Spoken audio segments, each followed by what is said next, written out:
खबर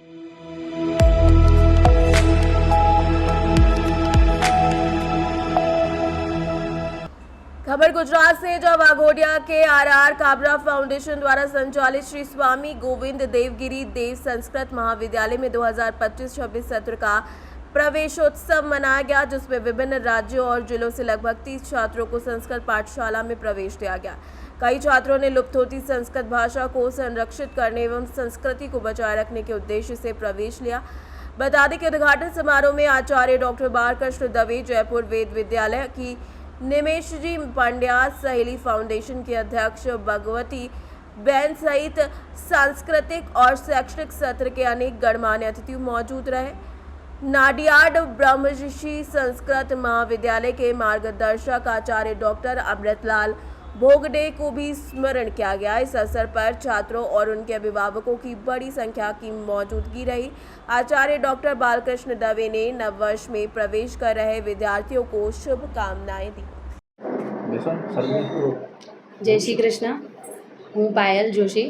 અહીં હમણાં સ્વામી ગોવિંદદેવ ગુરુજીની પાઠશાળા છે, એની અંદર મારા દીકરાને હું અહીં આગળ દાખલ કર્યું છે, એટલે મને ચોક્કસ વિશ્વાસ છે કે આ વેદ પાઠશાળાની અંદર મારો દીકરો અહીંયાથી વેદાધ્યયન ખૂબ સરસ કરીને એક સારી પદવી ઉપર પહોંચશે। જય શ્રી કૃષ્ણ। जय श्री कृष्ण।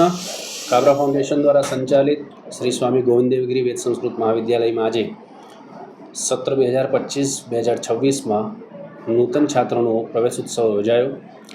तेमां अनेक प्रदेश और अनेक जिलाओं में घणा बधा छोकराओए, घणा बधा छात्रोए संस्कृत और संस्कृतिना रक्षण माटे आ पाठशाला में प्रवेश लीधो।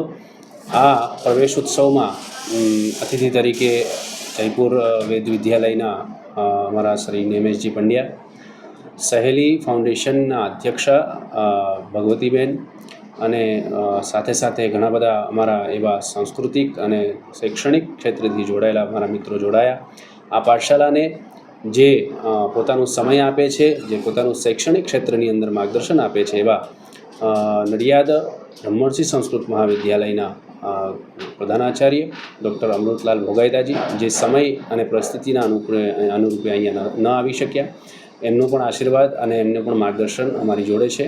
એવી જ રીતે આજે આ પ્રવેશોત્સવની અંદર 30થી વધારે વિદ્યાર્થીઓએ આજથી પોતાનું વેદાધ્યયન અને સંસ્કૃતનો જે અભ્યાસક્રમ છે તે પ્રારંભ કરવા માટે એ માર્ગ પર આજે પ્રથમ કદમ જે છે મૂક્યો છે। ધન્યવાદ।